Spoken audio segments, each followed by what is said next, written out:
Kabayan, eto, mainit na naman yung ating politika ngayon. Dahil kanina lang po, eto babasahin ko sa inyo ha, kung hindi pa kayo nakapanood itong balita na ito, naghain ng patong-patong na reklamo sa Office of the Ombudsman ang ilang grupo laban kay Vice President Inday Sara Duterte. Kasama dito ang plunder at malversation kaugnay ng umano'y anomalya sa paggamit ng confidential funds ng pangalawang Pangulo sa kanyang opisina.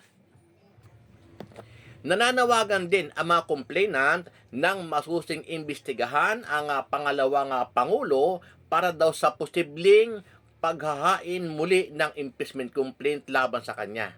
Di ba?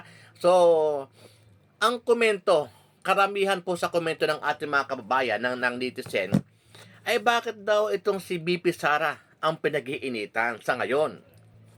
Ngayon, sabi ng netizen, sabi ng mga kababayan natin, bakit daw pag pinagtutuunan ng pansin?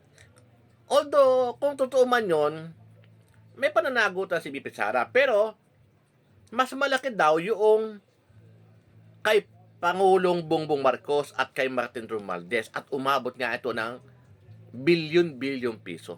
Kung tutuusin, maliit lamang kung ikukumpara doon kay BP Sara. So, yun po ang komento ng ating mga kabayan. Okay, anong masasabi niyo dito, kabayan? Paki-comment niyo po ang inyong reaksyon kaugnay dito sa nangyari ngayon na pagsasampa ng kasong plunder dito kay BP Sara Duterte.